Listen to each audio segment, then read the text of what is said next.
This is CGTN, China Global Television Network.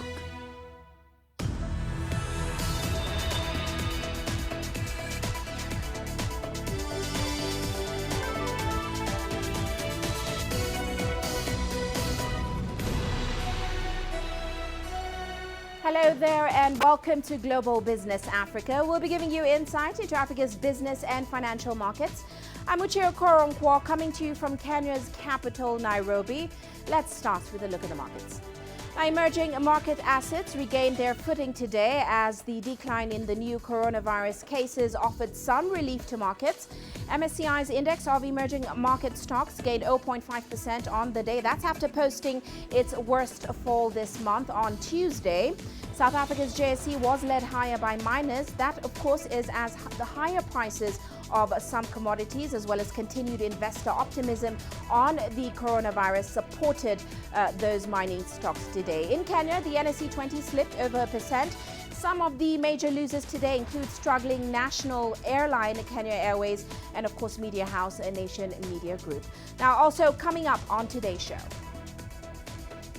Stats South Africa joins a growing list of state firms in dire need of funding. HSBC plans to cut thousands of jobs as part of a major restructuring effort. And this Cape Townian has come up with an ingenious way to keep the lights on using recycled materials. Well, let's start off in South Africa. The country's economy may find itself in deeper trouble in the coming weeks.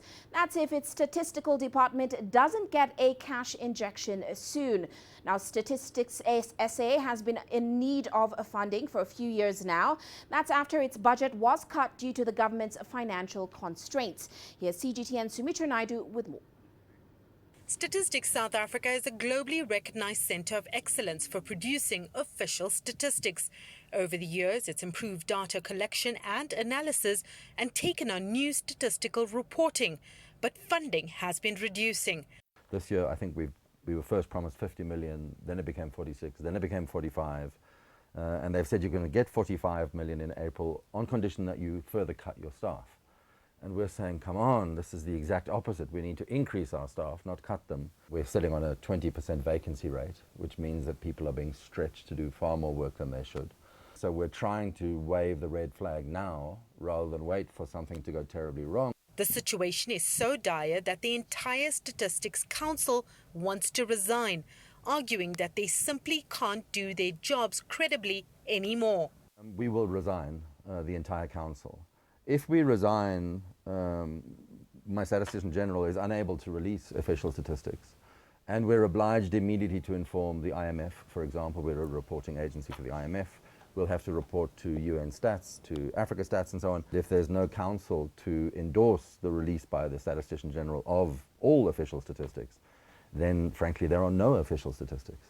And that can be a very dangerous place to be in. Understanding the importance of this department is critical. Statistics South Africa collates and analyzes data from every single sector of this economy in order for government to make important decisions and for the rest of the world to understand South Africa as a country. Stats SA says it needs $17 million this year in order to continue its services. If this is not forthcoming in the budget allocations to be announced next week, this department may grind to a halt. Sumitra Naidu, CGTN, Johannesburg, South Africa. Well, let's get the latest on this from CGTN's Angelo Coppola. He joins us now in Johannesburg. Good to see you, Angelo. Now, as we just heard there, the Stats SA Council has basically threatened to resign as a last resort. Has there been any move to resolve this funding crisis? Give us a sense, Angelo, of how serious this staff freeze and, of course, cash crisis is at the agency. Well, look, that job freeze that we're hearing about has actually been in effect for almost 5 years now. That vacancy rate that was mentioned of 20% means that 1 in 5 jobs aren't being filled and or people not being promoted because there is no budget to pay for those additional costs for the transfers or the increases, which means that natural attrition is what the order of the day is there, and staff will be looking, and probably have looked and have moved to other more interesting environments. The writing's on the wall for most of them, so they'll go and look for other opportunities. And that means that the better staff will have left or are leaving first, and those that are left behind may not be the staff that the agency actually needs. So there's going to be lots of headhunting if it hasn't happened already, which leaves the organization exposed. Recently we heard that they had to cancel several projects due to a lack of funding, and those are projects that are important to, as Sumitra was saying, the understanding what South Africa looks like currently. So it's a dire situation, but it's been 5 years in the making, Uche. Well, Angelo, the agency does say it requires just over $13 million in order to continue publishing those economic numbers. Now, given that the government's ability to inject any funds into state agencies has been constrained, what are the chances there will be light at the end of this tunnel? Well, look, Stats SA is essentially a cost center. It's not a revenue generating center. So based on government's, let's call it flexible bailout policy, it's unclear which way it's leaning at the moment. One would have assumed or thought that there'd be a clue there, because government is funding at least two revenue generating SOEs, Eskom, for example, and SAA. So that small amount that this agency is looking for shouldn't be that much of a problem to raise. But it seems that the finance minister, that's Mboweni, has been talking to the Stats SA boss to see if they could find some kind of resolution there. But there are terms and conditions if any money is forthcoming. They are due to meet again this weekend, so we might have some clarity before budget next week. The question is whether Mboweni actually has the political support to find and fund this small amount that is needed to keep those doors and lights open in the Stats SA. So we're going to have to see, because remember, of course, that government has shelled out billions of rand and dollars to Eskom, Denel, SAA and the like. And that's something that Mboweni has been opposed to from the beginning of his term, Uche. Well, we hear it's not just Statistics SA raising the alarm right now. South Africa's Revenue Service has also asked for more money from the state in order to do its work properly. So what's the scale of the problem on that end?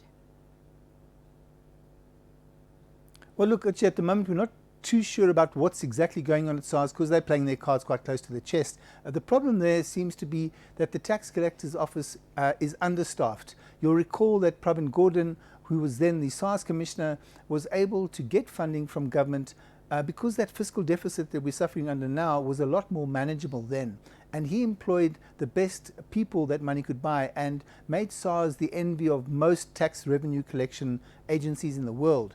It, of course, has been since hollowed out by Zuma and his acolytes. But in the heyday, SARS was a force to be reckoned with. The current commissioner, that's Kisveta, recently began talking about and fleshing out his plan to repopulate SARS with the bright young minds that he could find and afford. So we didn't hear much talk of a constrained budget there. So we're going to have to wait and see what happens there. But it appears that there's a problem at SARS, but it's not about an operational budget just yet. So we're going to have to see how that one plays out. And it's, again, something that's a tax collection option there that's good news for South Africa. Well, looking forward, Angelo, how real is this threat of resignation from Stats SA Council? And certainly, what does this mean for an agency like Stats SA to cease to exist in the country?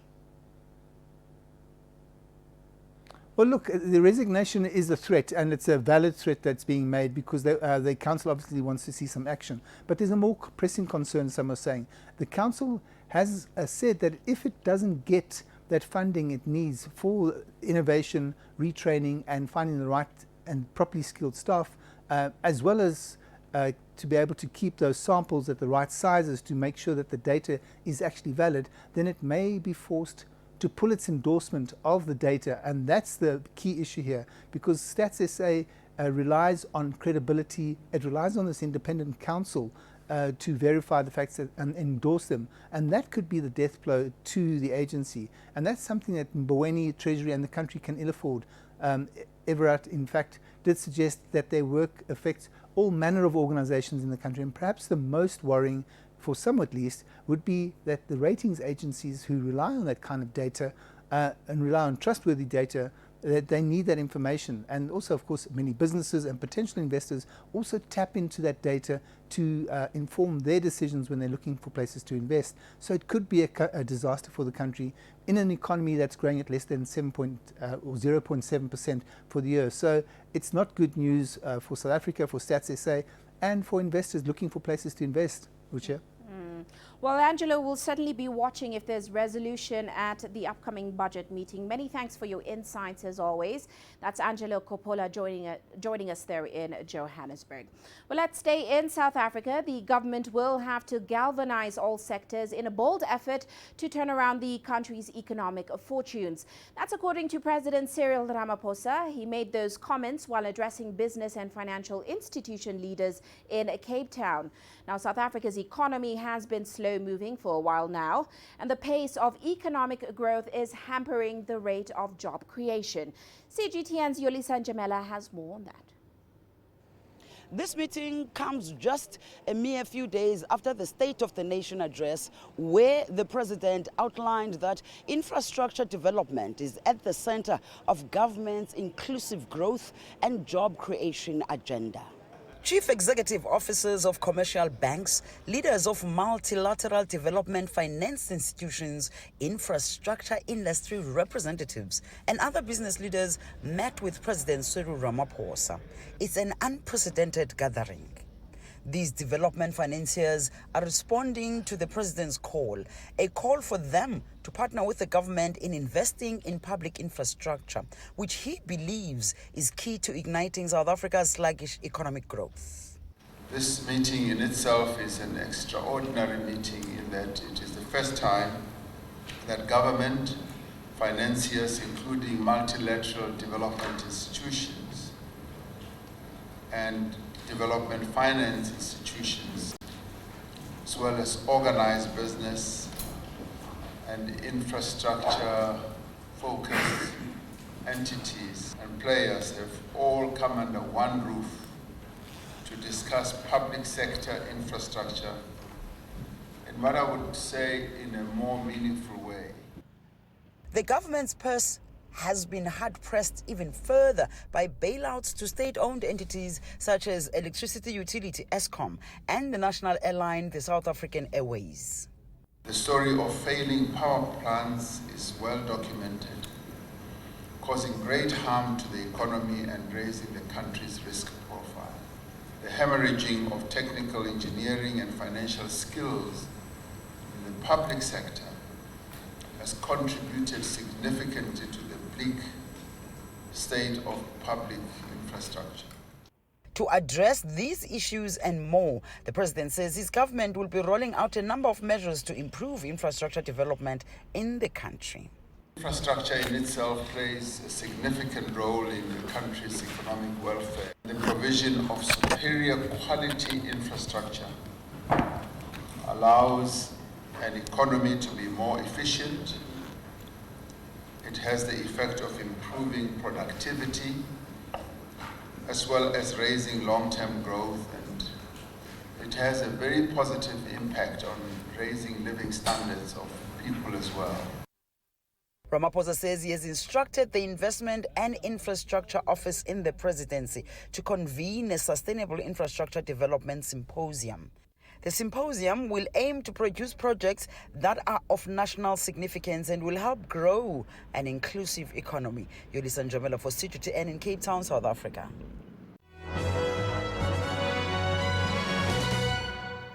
And now let's take a look at our corporate headlines today. The emergency funding that South African Airways received from state-owned Development Bank of Southern Africa could be depleted by early March. Now, SAA is currently fighting for its survival after it entered a form of bankruptcy protection last December. Earlier this month, its business rescue practitioners cancelled some of its flights in order to save some cash. And staying in South Africa, JSE-listed Grand Parade Investments says it will sell all of the shares it holds in Burger King South Africa to ECP Africa Fund for about $47 million. Now, the move is part of the company's restructuring process. The deal also includes all of the shares of Grand Parade Investments holds in Grand Foods meat plant. And Boeing has ordered inspections of its entire fleet of grounded 737 MAX planes. The decision comes after the U.S. plane maker discovered debris that mechanics had left inside the fuel tanks of some of the aircrafts during their assembly process. Now, debris is an industrial term for rags, tools, metal shavings, and other materials. And finally, Jaguar Land Rover could run out of Chinese parts for its UK factories after 2 weeks. This is as the effects of coronavirus takes a toll on the car maker's supply chain. Britain's biggest car maker, which operates 3 car factories in its home market, joins major global companies such as Apple in warning of the impacts that the virus could have on supply chains. That is a look at our corporate headlines.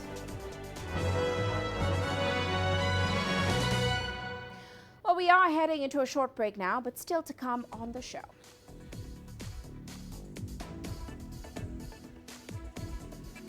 We'll be looking at Egypt's economy ahead of its monetary policy meeting on a Thursday. And Ghana's cedi is touted as the world's best performing currency against the dollar this year. The world economy as we know it is about to change. Global business reports highlight emerging markets, developing countries, and dynamic sectors worldwide. We feature top analysts and newsmakers to provide perspectives on every facet of business. From an on-the-ground perspective, we provide you with balanced and objective assessments. Fast, sharp, and insightful. Global Business. Only on CGTN. Every story starts out like this. Okay. We'll head out now. But beyond the rush of the numbers, there's always a more fundamental question. What happened? Who has been affected? When market-moving decisions are made, who's responsible and why? Let's get some reaction on ground. Joining us in Johannesburg is Sutra Naidu. Hello, Nairobi. This is how all stories begin. See how they end. Only on Global Business.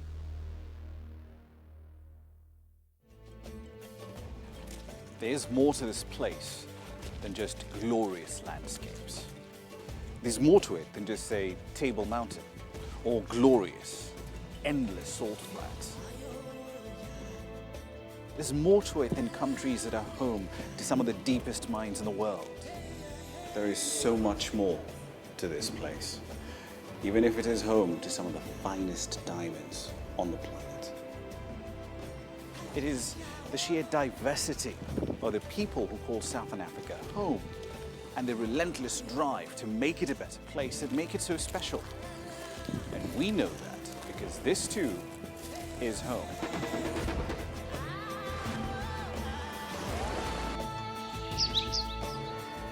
No one knows Southern Africa like we do. CGTN. See the difference.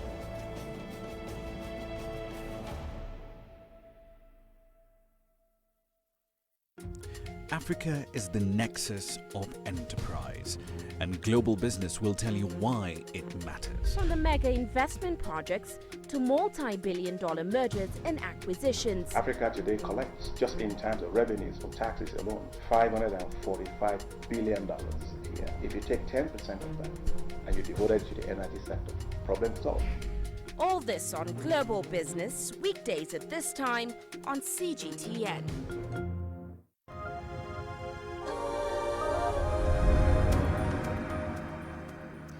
Welcome back. Now let's head to Egypt. The country's central bank is likely to keep interest rates on hold for a second straight time. At its last meeting on January 16th, the Apex Bank left its overnight rate at 13.25% for lending and 12.25% for deposits. Now, this unexpectedly halted an easing cycle that had shaved off roughly 350 basis points since last August. Well, Adele El Marhoui now joins us in Cairo with some more insight into this. Adele, great to have you on the show with us today. And as we just mentioned, the CB unexpectedly halted an easing cycle last month. So what do you expect this time around? Well, according to polls that included financial experts here in Egypt, two actually different polls have more or less said it's a 50-50, 50% that it will remain as is, or the government, the central bank may go forward to push it down from 50 to 100 base points. But to understand more, let's have a quick recap. Since August, the interest rates have dropped 350 base points, and it is expected on the long term, at least till the end of the year, to drop even further. You've mentioned briefly it's 12.25 for overnight deposit rates, 13.25 for lending and operation, and discount are at 12.75%. The speculation is that it will be around 10% by the end of the year. But for now, because of what we've seen on a month-to-month basis in inflation, which has slightly increased, the Central Bank of Egypt might tend to keep a hold on the current rates, and tomorrow's policy committee meeting might end up, as you've mentioned, that probably it will keep the rates as is until it sees what will happen with the inflation rates over the next few months. Right, and as you mentioned, a lot of this depends on inflation going forward. The government expects inflation to slow in the near term, but we did see it rise to 7.2% in January. So give us a sense of what analysts say about the direction we could see inflation going forward. So the inflation has slightly increased in January compared to December to be 7.2% in comparison to 7.1%. So a 0.1% difference, which is not huge, but still it's an indication that there is a slight spike. The main reason analysts believe is the increase in food prices, namely vegetables and fruits. And basically the speculations for the rest of the year is that the inflation will probably go down, and that is backed by the strength that the Egyptian pound has been gaining lately. Overall, we're seeing the Egyptian pound this week as at its lowest price since 2017, and the exchange rate is about 15.55 to $1 US, and it's quite significant. Speculations that it might go down and touch just 15 flat Egyptian pounds for the US dollar. Still, that speculation is backed up by the increase in remittances, increase in tourism, and foreign direct investments have slightly recovered since the second half in 2019. We're seeing more revenues for the Suez Canal income, and all of this gives an indication that inflation might be positively affected to go a little bit more down within the coming few weeks and months. And these indications in general will of course get related and will have its impact on the central bank decision, probably not tomorrow, but maybe the next policy meeting. All right. Now, I'm sure you'll be standing by for us with tomorrow's decision. Many thanks for your insights today, Adele. That's Adele El Marhoui joining us there in Cairo. Well, let's head to Ghana now. The country's cedi currency has seen a turnaround in the first quarter of the year. Now, analysts say it is the world's best performing currency against the dollar this year. The currency of the world's second biggest cocoa producer has strengthened by 3.4% in 2020. This is a stark contrast to last year when it weakened by about 13%. CGTN's Nabil Ahmed Rufai explains. In 2019, Ghana's currency, the cedi, depreciated by more than 12.9%, its worst performance since 2015. The central bank had to auction $125 million in the last quarter of last year to stabilize the local currency. Economists say this move, coupled with a successful $3 billion Eurobond sale to global investors by the government, could help improve the economy. In the short term, it will improve the cedi, but in the longer term, it may not, because in the longer term, we would have depleted the euro, borrowed money. Then we'll come to the bare facts. If cocoa is going to generate, say, 3 billion, 4 billion, that would have supported a longer term projections of the city. Some analysts say although the $3 billion Eurobond will help shore up the country's foreign reserves, diverting the money into agriculture would be better. If we should borrow to put it in a very constructive, when I mean constructive, not consumption, we borrow to go into agric, serious agric, like rice. A typical one is the rice. Rice take 1.3 billion of our imports. So if we can borrow to support the agric sector in the rice side, in a medium term to short term, we would have saved the economy by 1.3 billion. And that would have support the city's stability. Meanwhile, the government plans to use funds from the Eurobond to finance its budget deficit and implement infrastructural projects such as roads. The government says it will limit spending this year in order to achieve a fiscal deficit of 4.7%. However, some economists are projecting a deficit of 4.9% by end of 2020. Ghana's law caps the fiscal deficit to 5% of GDP. Economists say as the country goes to the polls this year, the government must ensure it spends within its budget in order to maintain a stable economy. Nabil Ahmed Rufai, CGTN, Accra, Ghana. Now, the World Bank has approved a $2.2 billion loan for Nigeria to develop the country's economy and improve the standard of living of its citizens. With this new loan, the country's foreign and domestic debt rises to over $80 billion US. CGTN's Fili Haza reports from Nigeria's capital, Abuja. According to the World Bank President David Malpass, the $2.2 billion will be targeted at 6 projects, including improving immunization, building better infrastructure, especially in rural areas, and expanding the country's digital economy to promote job creation.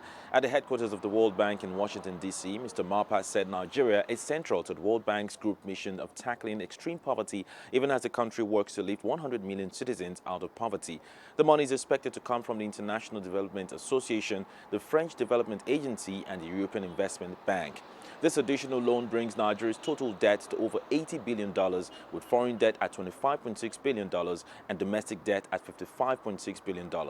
Prior to President Muhammadu Buhari's start of time in office in 2015, Nigeria's debt stood at less than half of that at about $32 billion. However, the Minister of Finance, Budget and National Planning, Zainab Ahmed, in December last year said the country had no issue with its current debt, but with its dwindling revenue, which could not fund the various projects expected to have meaningful impact on the lives of Nigerians. According to the World Poverty Clock, nearly half of Nigeria's 200 million population is currently living in extreme poverty, and the hope is that these loans will go a long way in providing a better life for Nigerians.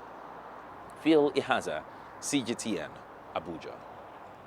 Well, let's head to Congo now. The construction of a series of sleek overpasses in the country's congested capital, Kinshasa, which is a passion project of President Felix Tshisekedi, was meant to ease traffic and save lives. Instead, more than a year after their inauguration, the so-called saut de mouton, which is French for sheep jumps, are mostly half-built due to delays in mobilizing funds. With more on this, here's CGTN's Lindy Mtongana. Cities almost everywhere have transport problems. But daily travel in Kinshasa may very well have the best claim as the world's worst commuter nightmare. We can't even find a taxi. Oh my God. In a mega hub of more than 12 million people, a ride to work here is a battle, and the task is only going to get worse in the coming years. According to a UN estimate, by 2030, the capital of the Democratic Republic of Congo is set to rank as the 10th most populous city in the world. Residents here take 3, sometimes 4 different forms of transport just to get to the center of town. At each stop, they're forced to fight over the prices of transport, push their way through the crowds, and squeeze into packed minibuses. We are suffering. We are weeping because of all this. We are really struggling because I have to put 10 liters of fuel per day now, and that's hard. Per day I use up to 10 liters from my house to Avenue November 24. Before I used to consume just a little bit of fuel, and so now it is having an impact on the cost of living, and that is hard. I don't know how to deal with this. We want the state to take things seriously so that this overpass business stops soon, otherwise it's hard. We used to pay 500 francs from Pompage all the way to town. Now we're spending around 2,500 francs to get to town, and others pay up to 3,500 francs. You even have motorbikes that take people up to Magazine and to the central bus station for about 2,500 francs per person, just to get to the other side of the overpass, and there are no secondary roads. Last year, President Felix Tshisekedi pledged a series of sleek roadways when he took over from his long-serving predecessor, Joseph Kabila. But fast forward to today, Tshisekedi's so-called sheep jumps are half-built due to delays. The situation has become a full-blown crisis for Tshisekedi, who is already struggling to prove he has the political strength to modernize his country and stamp out corruption. Earlier this month, Congo's public prosecutor opened an investigation into the delays, requesting procurement documents from several ministries and the central bank. Such motor affected our lives because right now I would have took the taxi cab from here up to Magazine, but I cannot because of the jam, traffic jam. I just took the motor bicycle. You can see now it's even expensive. Before it was 1,000 to reach at Magazine, but right now it's 1,500. Now I can pay 1,500, and that's a lot of money actually. Tshisekedi promised last July that the sheep jumps would be a Christmas present to Kinshasa's residents. Since then, however, different officials have offered widely conflicting status reports. To make matters worse, watchdog groups complain that none of the projects in the $304 million program for Tshisekedi's first 100 days, which included roads, bridges and social housing, were approved by Parliament in the 2019 budget. Lindy Mtongana, CGTN. You're watching Global Business Africa. Let's take a short break now, but coming up.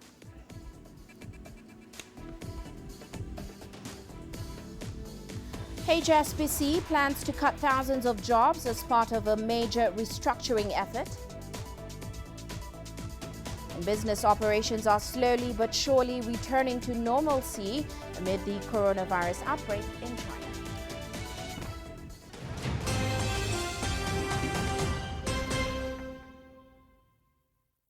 Business in Africa is at the crossroads. We celebrate those who are adopting and thriving despite the challenges, from grassroots to big businesses. Global Business takes you along for the ride as we track the making of a giant. Only on CGTN.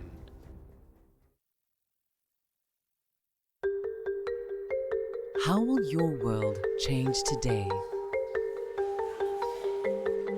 What happens here? What happens there?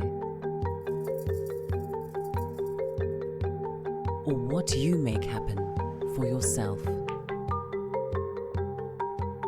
If it matters to you, it matters to us too. Your stories are the stories that need to be told. Africa Live. Find your voice.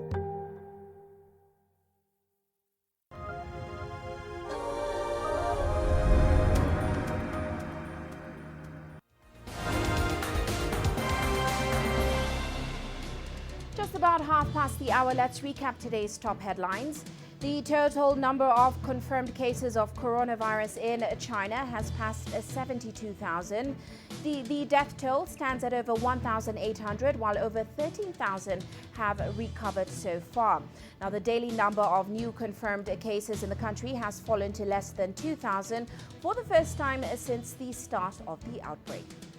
And the UN Special Envoy for Libya, Ghassan Salameh, has said the next diplomatic push for peace will take place in Rome next month. Talks in January concluded with tentative agreements, although the UN said an arms embargo has been consistently violated. The EU has recently agreed to deploy warships to stop the flow of weapons by sea. And finally, U.S. Secretary of State Mike Pompeo is encouraging Ethiopia, Sudan, and Egypt to reach an agreement on the Grand Ethiopian Renaissance Dam. Now, the construction of the dam has sparked a protracted diplomatic crisis between Cairo and Addis Ababa. While in Ethiopia, Pompeo said the objective of the U.S. was to find a solution that will work for all three countries. And that's a recap of today's top headlines. Now, on the international front, HSBC is set to axe about 35,000 jobs as part of a major overhaul, and that's after the London-based bank reported profits fell by 33%. Interim Chief Executive Noel Quinn also issued a warning over the coronavirus outbreak. He said it could threaten the bank's performance in Asia. Here's CGTN's Holly Hudson with more. For the third time in 10 years, the world's local bank is undergoing a major global shake-up. This time, though, marks one of the biggest in its history. As part of the overhaul, $100 billion in assets will be offloaded, the bank's investment arm downsized, and US retail branches slashed, as well as about 15% of the total workforce. All to save $4.5 billion in annual costs after profits plunged by around a third in 2019, more than analysts anticipated. The job cuts was more radical and larger than anticipated. They have signaled about job cuts not too long ago, but this was a fairly decent size. And I would suggest that HSBC have kind of, woken up and have become more in step with the rest of the kind of global banking community. This is HSBC's most drastic overhaul since the financial crisis. The bank, which operates in more than 50 countries, says it naturally sees around 25,000 exits every year. It hasn't said yet which region will be most affected by these job cuts, but it's thought its London-based investment banking business will bear the brunt. The group employs around 40,000 staff in the UK. HSBC's restructuring is for now focused on its operations in Europe and the US, but the bank has also warned business in Asia, which makes up the bulk of its revenue, is under threat as a result of the associated economic slowdown from the coronavirus. All businesses that are of some way of operation in China or even in the Far East as a whole are going to be impacted negatively, and seeing as HSBC are disproportionately largely exposed to that part of the world, I think it's going to ripple out across their figures, possibly for the next couple of quarters. Meanwhile, with an interim CEO still in charge, questions remain over who might take permanent control and how markets might react to this radical new strategy. Now, Holly Hudson also had a chat with the former chief economist of Lloyds Bank Commercial Banking, Trevor Williams, concerning HSBC's disappointing financial results. Let's take a listen. Partly because, of course, the economic situation turned out to be worse last year than was expected at the start of the year. 2019 saw global growth on a PPP basis, which is adjusted for differences in inflation, of under 3%, which is one of the weakest annual average growth rates for the world economy since the recession in 2009. But also, of course, in Europe, particularly weak growth with negative interest rates, which means that the bank can't make much money from being able to borrow short and then long when the long-term curve is turning downwards. And therefore, profits in Europe were particularly hard hit. And Europe is overbanked. If one looks at the number of banks per customer in Europe, it's higher than in most other parts of the world. And therefore, it's hard to make money from banking in Europe. And non-performing loans are quite high in Europe too. So it was hit with a triple whammy of negative issues, particularly in its European book. And moving on now, until recently, Singapore was gearing up for an election year, and its budget was expected to include a number of measures in order to help mitigate the impact of the US-China trade war. But with the outbreak of the coronavirus, the main focus of the budget will instead be on fiscal relief packages for households and businesses. We take a look at some of the key announcements made during Finance Minister Heng Swee Keat's budget on Tuesday. Here's CGTN's Miro Liu reporting. Singapore went all out as it announced a range of measures to help businesses and individuals tide over the impact of the coronavirus outbreak. In his budget speech, Singapore's Finance Minister Heng Swee Keat said that 4 billion Singapore dollars, or about 2.8 billion US dollars, have been set aside to help firms retain and upskill local workers through cash flow and job support. Our foremost concern is jobs. We want to help our workers retain their jobs and use any lull period to upgrade their skills and be ready when the upturn comes. I will grant a corporate income tax rebate for year of assessment 2020 at a rate of 25% of tax payable. 5 sectors, including hospitality, tourism, and aviation, which have faced the biggest blow due to travel restrictions, will receive additional support. Licensed hotels, service departments, and MICE venues will receive a property tax rebate of 30%. Full-month rental waiver will be given to National Environment Agency-run hawker centers, and a 15% property tax rebate will also be granted to qualifying commercial properties. Another 1.6 billion Singapore dollars or 1.1 billion US dollars have been set aside to help households manage their cost of living. This involves one-time cash payouts, vouchers, and rebates. They're going to be faced with paying more, say, for their vegetables and daily grocery bill, because supply disruption means that some of the stuff may not be coming through, say, from China in the volume and quantity that they used to, so costs may go up a little bit. The budget has received a thumbs up from market watchers. We have a crisis on hand because of the virus outbreak, and it definitely has impacted many businesses. That is being, I suppose, addressed at one point. But at the same time, Singapore government, being very pragmatic, hasn't lost focus of the longer-term theme of the economy. Is weaning the economy of depending on too much foreign workers itself, upgrading on issue of productivity, helping businesses, in a sense, adapt to the new digital world. The Singapore government is in a better position than almost any other government in the world to respond to this kind of external shock. And that's because the Singapore government doesn't have any net government debt. Analysts forecast that if the number of cases stop escalating, Singapore could see a surge in activity in the second half of the year. However, they caution that if the outbreak persists, not only will more fiscal relief measures become imperative, but recession might become a very real possibility for the island nation. Mirror Lu, CGTN, Singapore. Now, after weeks of almost total shutdown, cities across China hope to resume work as soon as possible. Now, the State Postal Bureau had announced the delivery industry would resume work on the 10th of February. As CGTN's Lu Surya reports, the delivery service is not only one of the first to resume services, but also is eager to take on its share of social responsibilities in combating the virus.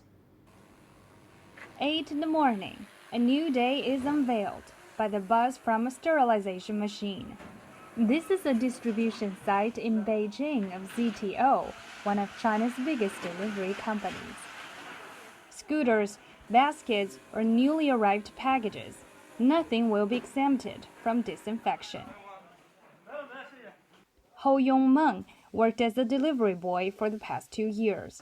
He's seen his workload reduced by half, alongside his wages. Usually, I only need to deliver packages to one community.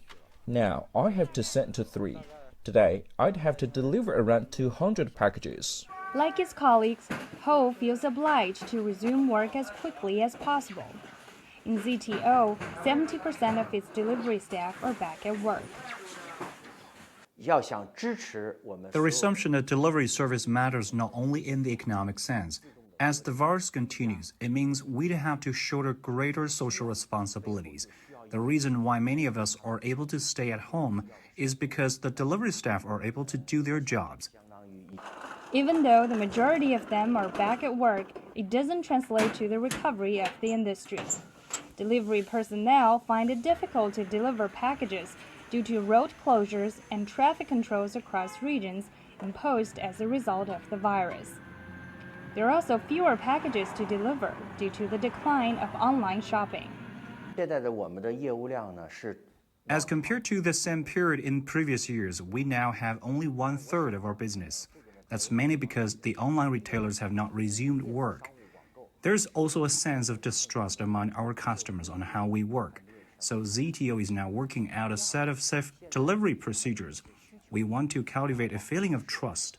I think when the outbreak eases by the end of March, the sense of trust will increase, and we will see a big improvement in our business.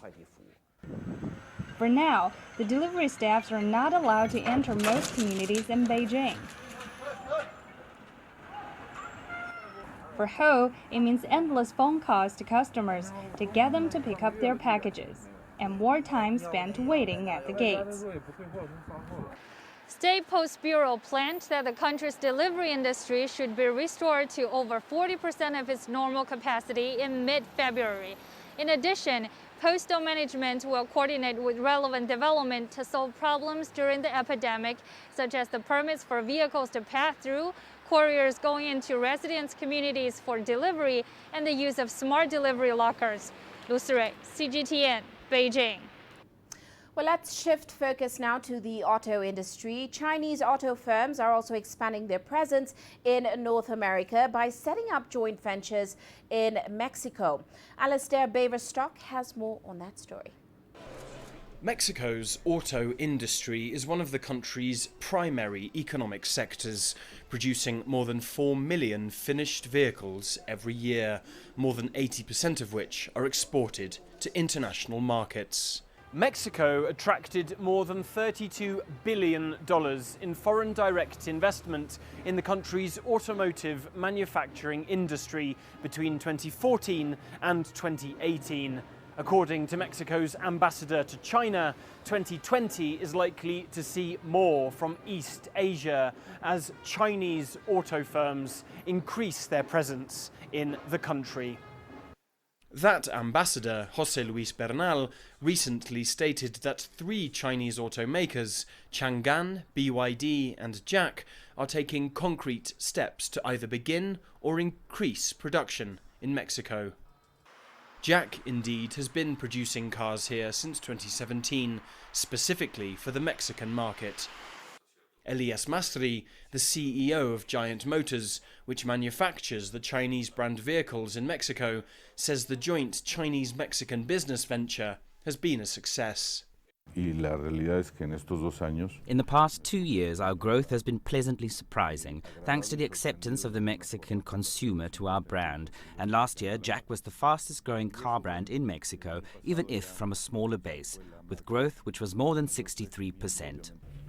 JAC is a special case, given that Giant Motors, which manufactures the cars, is a Mexican company holding the license to produce and sell the Chinese-designed vehicles and splitting the profits. It's a unique model for foreign investment, which industry analyst Samuel Ortiz has carefully studied. This sort of shared investment is fundamental and shows how China is able to contribute to the advancement of technology here in Mexico. And it's important to mention that this is the only case of international and national investment working alongside each other. That shows us that Chinese investment differs from the traditional model.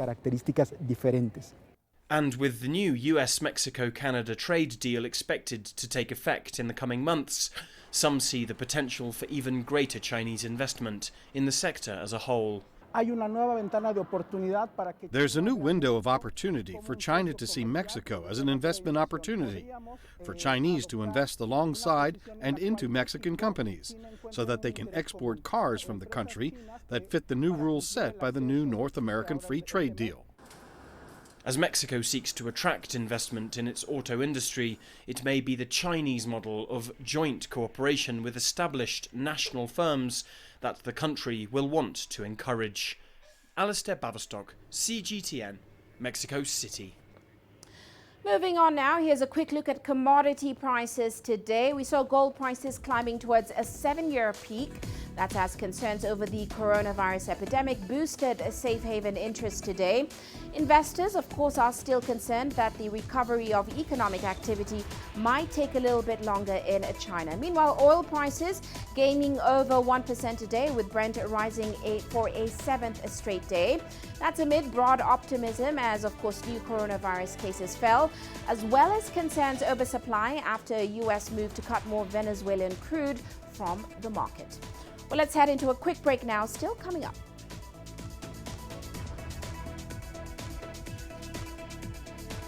We'll bring you the story of a South African inventor who's come up with an ingenious way to keep the lights on. Images may appear to be identical, but looks can be deceiving. The difference is not always obvious. It has to be discovered. There are always different sides to a story. We put the focus on the details. To see more, to understand better. CGTN. See the difference. The greatest journeys, the greatest sights, the greatest adventures. Here in Panata, this weir allows the locals to walk on water. We're far more than just TV news.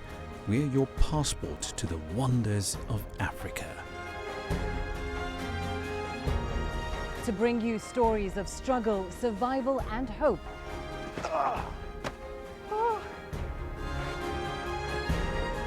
So let's explore.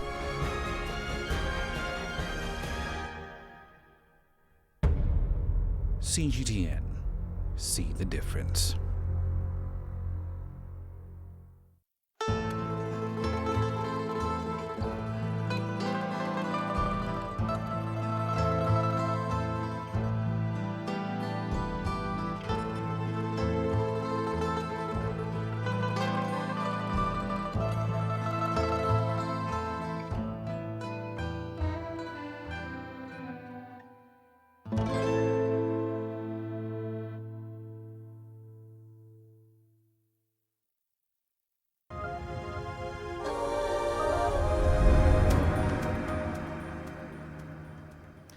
Now, in South Africa, a young man from Kailicha, just outside Cape Town, has come up with a bright idea to help learners study and do their homework at night.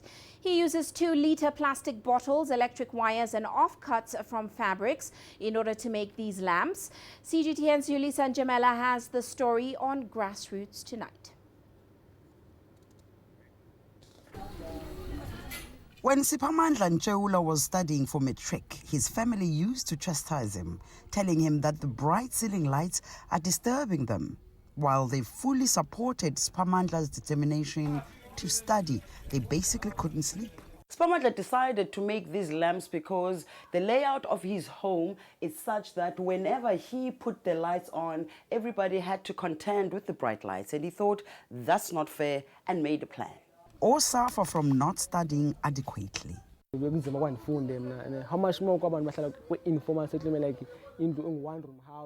was difficult for me to study while knowing that the light is affecting others. It made me even think, how much more difficult is it for people living in one-bedroom homes, especially in the informal? You know when parents say, switch off the lights, we want to sleep now? He says he knows what a struggle it can be to study in a house you share with a big family.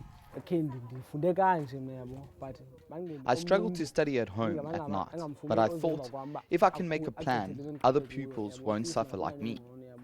At least they will have a choice. So when it's time to switch the lights off, they can take the lamp, their books, and sit in the corner with enough light, but not disturbing others. He makes the lamps from 2-liter plastic bottles, light bulb electric wires, and offcuts of fabrics. There are a lot of 2-liter bottles around in the township. We drink a lot of fizzy drinks, even here at home. Even if I can go to the dustbin now, I will find 2-liter bottles. He also tells us that when he started making the lamps, they got stolen, and that discouraged him from continuing, and he stopped. And last year, he started again and now wants his lamps to be battery operated.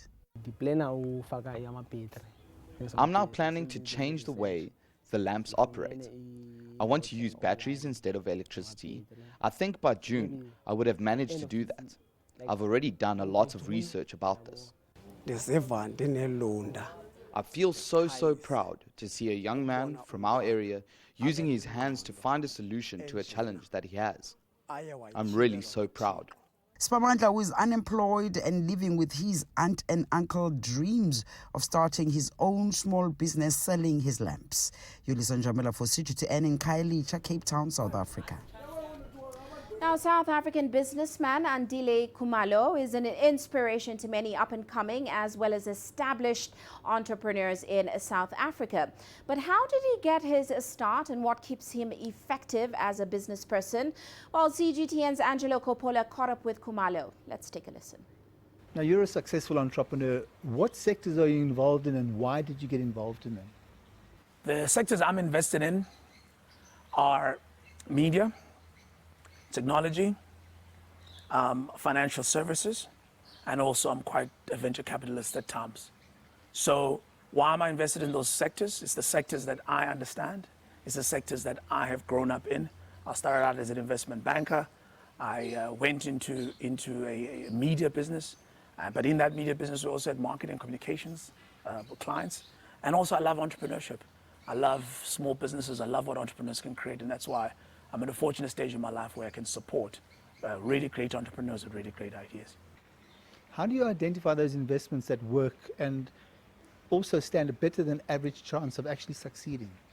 Can I create value through this opportunity? Is this opportunity such that with me in it or with me involved in it, I can create better than average returns? I'm not very good at passive investments. That's why I have a stockbroker for that. What's been your best investment and what's been the key reason for that? I believe that every entrepreneur, before they even think of allocating capital, resources, time, energy, their name, their brand, into any other business or into any other proposition in the hope for returns, the first person or the first asset they should be investing in is themselves. And I say that because I've seen how in good stead it has stood me in the partnerships I've had, in the co-investment opportunities I've had, and in the returns that I've been able to see kind of come out of that effort. What would be your advice to entrepreneurs who are looking to get entrepreneurial and maybe get out of corporates and get on with their next stage in their lives? Often a lot of us are gifted with many talents. There's a lot of things we want to do. Everything that shines looks like platinum, let alone gold. And that can distract you. If you look at the entrepreneurs that have quote-unquote been really successful in what they've done, they're focused in what they do, and they've gone narrow and deep as opposed to kind of, broad and kind of shallow. So I would say take time to find something you're passionate about, or you think you're really good at, or you're gifted in, or something you can move the needle on or make a dent in the world, as Steve Jobs would say, and see that through, as opposed to being split across many opportunities. Well, before we go, let's take a quick look at how Africa's currencies performed today. South Africa's rand firmer today and on track for its first day of gains this week. Now, of course, volatility did remain high as investors await Finance Minister Tito Mbowene's budget speech in Parliament next week. Meanwhile, Kenya's shilling continuing to come under pressure due to a surge in dollar demand from some multinational companies and merchandise goods importers in the country. Well, that's it for this edition of Global Business Africa. Remember, you can send your feedback to the contacts on your screen. You can also follow us on our various digital media platforms. From me, Uche Okoronkwo, and of course the rest of the team, thanks for watching.